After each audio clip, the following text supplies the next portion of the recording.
Hang on to your seat, baby, because this one's a screamer.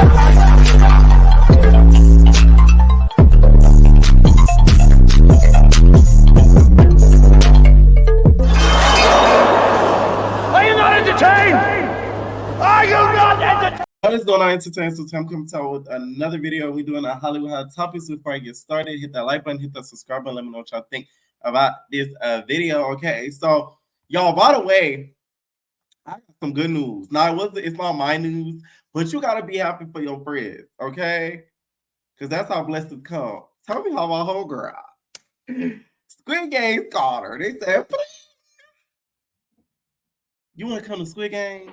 So I'm very much looking forward to that. Now, if she gets casted next season, I am going to be watching and I will recap it, of course. So I'm kind of looking forward to it, not gonna lie. So fingers crossed for my Bookie Black. All right. Now, first I wanted to get into, you guys, is Biden. So Maxine Waters spoke out recently in regards to Biden's age.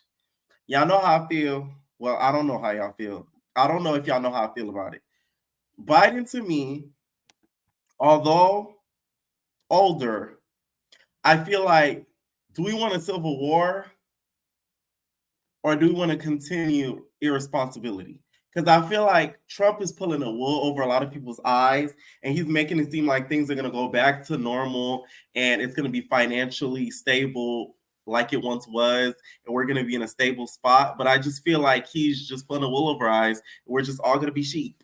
Okay. And next thing you know, certain people are going to feel, bold enough to call us niggas, walking around and just think it's okay, and that they won't get popped. So I just see it heading down a really bad turn. And that's why I feel like, if we're really going to be honest, my opinion, hopefully, this is what I hope happens. Biden gets elected. Something happens to Biden. I'm not wishing nothing on nobody. I'm not God. And somebody else has to take over under his reign. That's not Trump. Kamala. Somebody. That's my wish and hope. You get what I'm saying? Because at least we would have something that's doable. Because this financial state that we're in, because right now, okay, where I work now,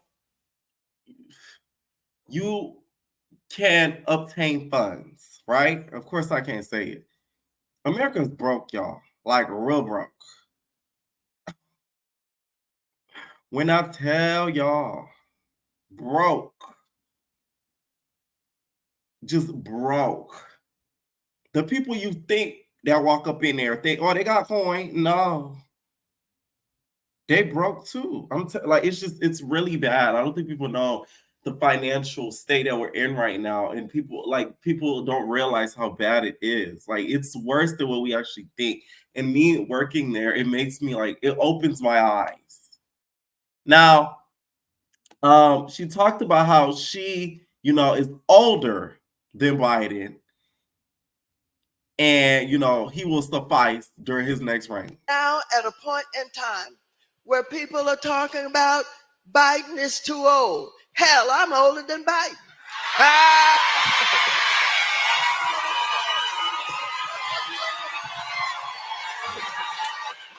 You look good, Congresswoman. And I get up every morning. All right.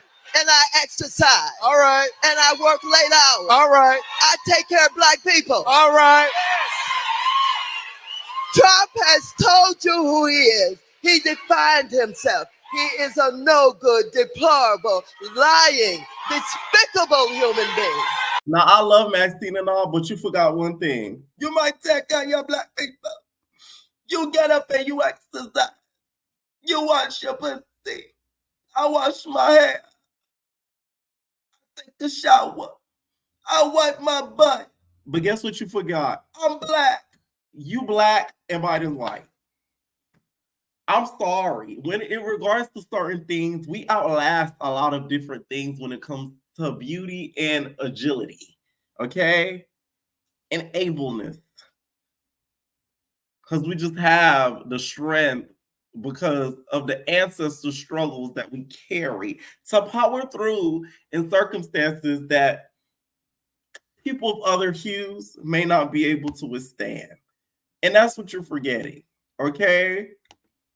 I cry at this presidency because watching that debate a few weeks ago, it was very, very sad to watch because it felt like I was watching a movie. It didn't feel real.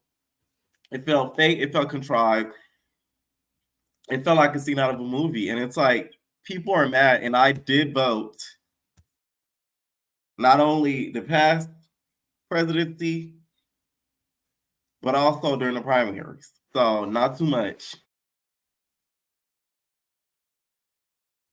So I hope y'all don't cancel me for being political because we don't get political around this channel. But often at least. I'm just glad the census dropped out. It's no shade. I like that. I was very happy. He didn't ruin the whole state of Florida. So I'm just very glad that didn't go through and he dropped out. So that's the only thing I was very excited about because the man is the damn demon. Okay, he is the new Saw. That's the new Saw. Is the census. Okay. Now on to ratchetry.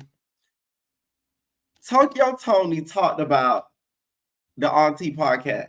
Now, I done draw my recap about it, told y'all what I think of the tongue of it all, okay? Every two sheets, tea and everything. Tokyo, to me, made the podcast very unwatchable because she was doing just too much. I get a little sprinkle of it here and there, but throughout the whole podcast, it's kind of like, okay, girl, like, stop. You're already on the show. Stop trying to prove yourself. Hey, good morning. So y'all seen the show. Let me break something down. Bitches TV. I'm a whole married bitch to Marcellus honey. We all sat in and watched it last night, and it was funny.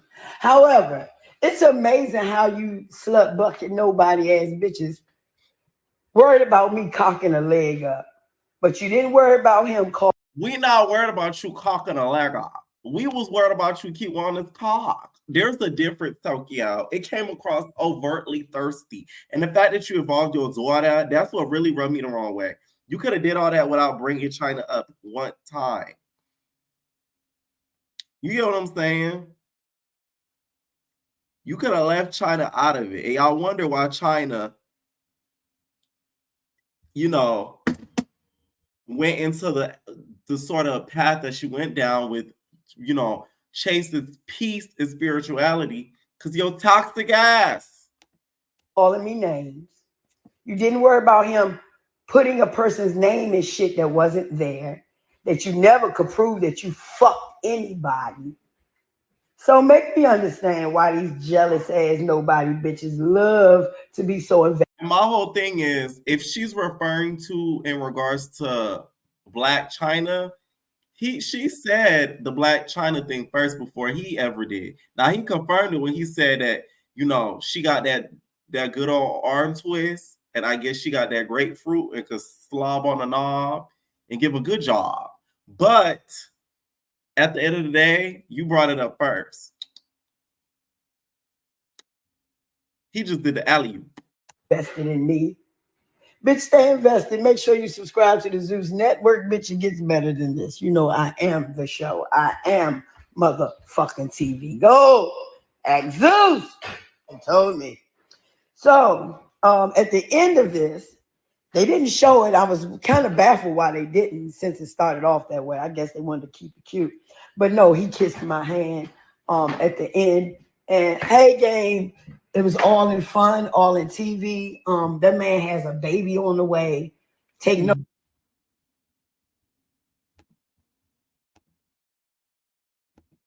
That's crazy, the game. Notice when we asked him about his kids or woman, he did not mention it. Pay attention to that part. But yeah. Oh, not Tokyo clocking his tea. He did not mention it on that part because I watched the full motherfucking part. Okay.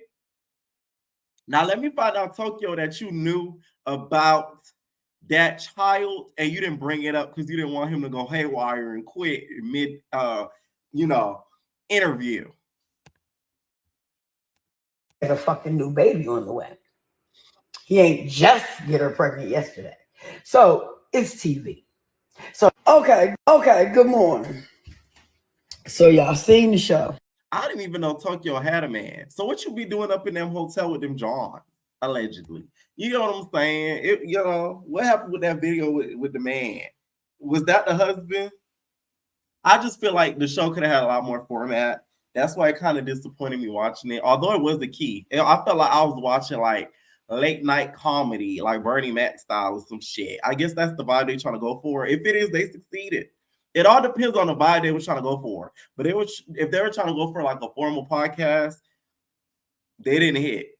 But if they're going to try to go for the Richard Pryor, Bernie Mac, who you with style, they hit. They did. Okay. Now, Sierra is really, really mad from Love and Hip Hop because she feels like Eric Whitehead, her ex, is stalking her and her man. Now, she put on Instagram and said, "Can y'all please tell Eric to leave me and my fiance alone? He continuously posts pictures of me and my fiance. It's embarrassing and it's so crazy. I just want to be left alone." And he's in a whole relationship with Sheree.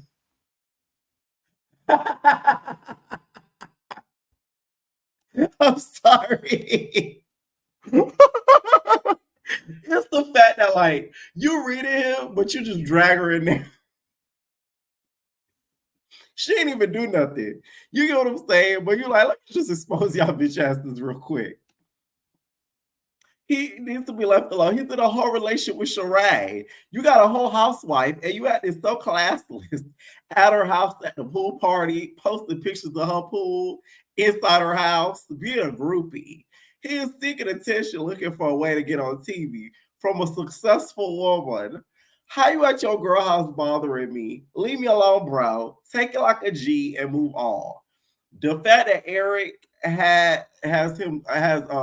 the fact that Sierra has Eric going that crazy is kind of admirable. You should really be patting yourself on the back, Sierra, and really let your nigga handle it because your nigga's supposed to handle him. Ain't that your nigga? Ain't that your friend? Like, you know what I'm saying? Like, you shouldn't be even having to do none of this because your nigga should be on that. Okay? Now, Sheree, let me find out you trying to be on Love Hip Hop because the Atlanta Housewives wasn't giving you a big enough chat. That'll be very desperate, Sheree. Not gonna lie. Okay? What you gonna get on there and fight with Yandy? It's just like, I do smell a big storyline out of this, to be honest, because y'all know Love Hip Hop Atlanta is going to be dropping their new repetitive season soon, which I will not be recapping. Sorry. They could take that We Are the World, We Are the Hip Hop album out my face, trying to do a cast album. Man. Now, this is, a story with Sheree and Eric, okay, on Instagram. Y'all need mics.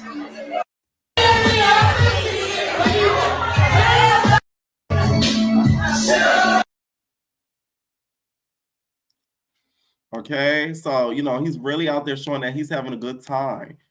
The fact that you have to say the Sheree thing, though, I feel like it's giving you still have a little bit of feelings, Sierra, just a little bit. Because why you had to bring that up out of nowhere? You could have just exposed him. From my old business partners who I actually put on with my old company, who we beefing about. We ain't even beefing. I ain't gonna say beef. But, we solved our differences. We don't fuck with each other no more. It is what it is. And obviously, cool. It's 20,000 dealerships in the United States. Why go to my old business partners who we had issues with to go buy a car and then tag me like you're doing something big? I just said, congratulations. You have every right to get a car from whoever you want to get a car from. If I'm doing all this stalking and all this shit that everybody's saying, right, which is not true, how does anybody know who I'm dating or who I'm fucking with? That don't even make sense.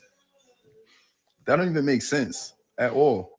I've never been in a public relationship prior to this one. I wasn't on a major platform, a network as far as TV. So yeah, it comes with a lot with the internet. I never used a woman in my life. I'm a real man, a real boss. 30 years old, born 1993. I'm a pillar provider. That's crazy. If y'all in the comments talk about 1993, that's how to be telling people my age, because y'all not for the read me, bitch. I'm young. Just know that. How about that? You know what I'm saying? Some people know my age, some people don't. Because it's like, y'all do a lot in the comments when it comes to the age. Like, fuck. Without the beard, though, I give a good young. With the beard, I look of course, a little older. So, you know, I don't give a fuck. With or without it, I still that nigga.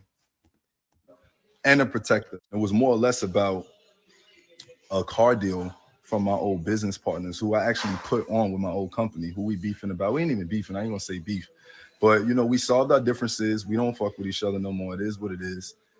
And obviously, cool. It's 20,000 dealerships in the United States. Why go to my old business partners who, you know, we had issues with to go buy a car and then tag me like you're doing something big? I just said, congratulations. You have every right to get a car from whoever you want to get a car from. Okay. Now, he does have a little bit of a point because, like I said, how do you know that's charade tea? Like, that's a little bit too deep. She ain't got nothing to do with that.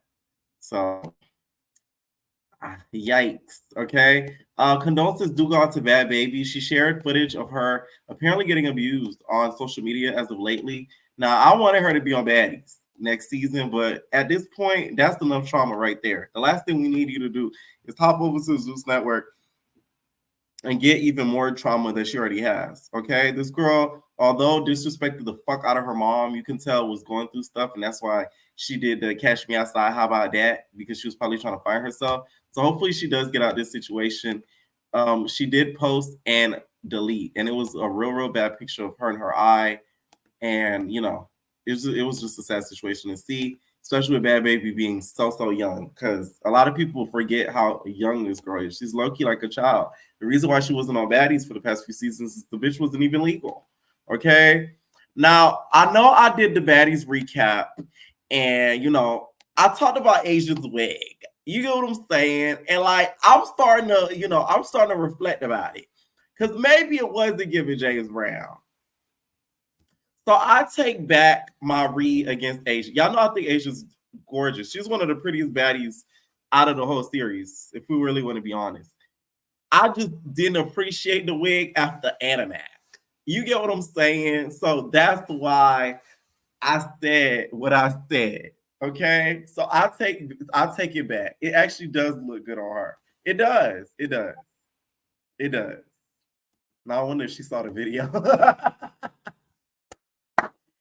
Anyways, y'all, Safaree went on We in Miami and talked a little bit about his relationship with Nicki and how it was some of his darkest times when their breakup happened. It's kind of funny. I remember when they separated and people acted as if Safaree never existed to Nicki. Like, I remember this vividly. Like, he was like a ghost. Certain people, they just wanted it to be like, okay, they're not together no more. Him, let him be nothing, let him disintegrate, let him disappear, whatever. But 9-10 years later, 10 15 TV shows later, a lot of music out later, doors up later, cribs, like, I'm still here. And you know, some people don't like that. They're like, damn, why are you still paying attention to this? When me and Nicki first broke up and she got with Meek, and they were like the biggest in the world, and we was all beefing and shit. You gotta think about it. I had two of the biggest people in the world like against me. So that made everybody be against me. Right, the whole industry. Yeah, so it was like nobody wanted to be next to me. Nobody wanted to like work with me or none of that. So it just made everything hard. And I was like, that was a dark time for me. You know what I'm saying? That really affected you. Do you wish like you had kept your relationship with Nicki a secret? Even nobody knew until after the fact. You know what I'm saying? Right. Yeah. There were rules like you guys, you couldn't like kiss in person or like show affection. Hell no. That wasn't even a thought. What would you say your biggest struggle or obstacle? That is crazy. Okay. Not rules to what you could do to your homegirl. Like, a lot of people, including me, before they broke up, as a kid, I'm thinking like, this is like her main dancer. You know how Lake said, I'm your freaky dancer. Like, I thought that was her freaky dancer. I was like, damn, this nigga always around. Like, he's just a cool ass hype man that know how to dance. He be doing you know what I'm saying? So I'm like, okay. But then when it was revealed that they actually go out and have sex, I was like, wow, like that's kind of crazy. I feel like Safaree owes a lot of thanks to Mona. A lot of people do not acknowledge that. As much as people want to read Mona and talk ish about Mona, Mona did this with Love and Hip Hop. Mona did this. One thing that Mona deserves credit for is reviving Safaree's career. Before Love and Hip Hop, Safaree kind of disintegrated into a ghost, Casper, friendly. You get what I'm saying? Like, and him being like back on, when him entering Love and Hip Hop and the Love and Hip Hop space, it kind of brought him into us knowing him as just Safaree, not Safaree. Nicki Minaj is X. It became just, oh, Safaree, he's crazy, Jamaican, he's saying shit, you know what I'm saying? Chest out, all that. So it's like Mona really helped revive his career. A lot of people tend to kind of forget that. Do I think he deserved all that hate? Not really, because before Love and Hip Hop Safaree became who he was, we didn't really see him talk a lot in regards to the socials. Like, he really kept quiet up until years down the line. Then he started talking, and then then he busted out the fur coat. Okay, rip me out the fur coats. Bitch, I'm acting brand new. Fuck the plastic. You know what I'm saying? That's when he really started talking. So say what you want about him, but I feel like in regards to Nicki, he just is now doing these little thirsty, cloudy moments. But back then, he to me kept it as respectful as he could. And I do feel like the Barbs didn't like let him rest, at least from what I remember. Now, let's talk basketball-wise. I am going to start doing recaps. One of the next few videos is going to be episode 1 and 2 recaps. So stay tuned. Jackie last night was exposed for being a prostitution whore, allegedly, and selling cootie cat down at the South Central on Figueroa. I'm sorry. I'm siding with Jackie. Why does it matter that once upon a time, not long ago, Jackie was a hoe? But she admitted it. She ain't take it back because she was a black. She was a hoe. Like, why is that a problem? I just don't get it. Like, Evelyn, to me, she's so full of thirst. And nobody's buying those damn clothes you're selling. I'm sorry. I'm sorry. Nobody's buying them damn clothes. I watched the season, y'all. I'm keeping up with the season. I'm watching it. Ain't nobody buying them clothes. I'm sorry. I just feel like it was very hateful for her to do a full-on background check as if Jackie's out here just a mass murderer. Like, that's crazy. A background check? What did she do to you? You would have thought Jackie's around their kids. Like, that's doing a little bit too much, Evelyn. Let me tell y'all something about Evelyn. Evelyn usually never has a lot going on when it comes to her storylines. So she always kind of curates these storylines so she can seem purposeful on the show. Hence, with this investigation storyline, all of a sudden she want to be a detective. Girl, bye. If you don't sit your Max and a Neve ass somewhere, I know something. Trying to be like Tammy Roman. This has been caught in the act.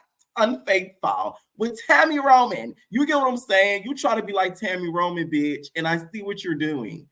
You're always trying to follow in Tammy's footsteps. She said she was gonna start a shirt line that says non-motherfucking factor, and you took it and you ran with it. And then she had to pop up in Dolce. So this is Dolce. You see what I'm saying? Like, I just feel like it was a little bit too much. And like, it felt a little dirty. Like, I've never really seen on reality TV where like, they were like dug up somebody like past. Like, it's not that serious. What Jackie did was not that serious in regards to Evelyn. Now, Brooke, she could have did that because she talked about her daughter. You talking about my daughter? But then people could say Jackie talked about Evelyn's daughter. But then they be talking about Jackie's daughter because she wasn't the best mom at one point in regards to that dark-skinned daughter. No shade, Jackie, but it's true. Let's keep it about. But I feel like the background work and the investigation was a little much. And it wasn't needed. It felt like I was watching another show. I'm like, what am I watching? Like, this is really what Basketball Wives has come to. It's so damn dramatic. Evelyn meets up with meets up with the investigator in a fucking blacked out truck in the rain. I'm like, what the fuck? This is like a classy cheaters, bitch. Like, what is this?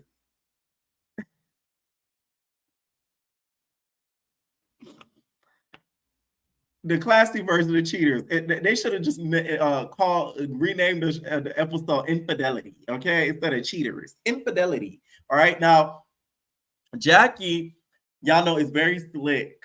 So she posted on social media and said, "Marrying you again today was beautiful, mi amor. Hashtag 29.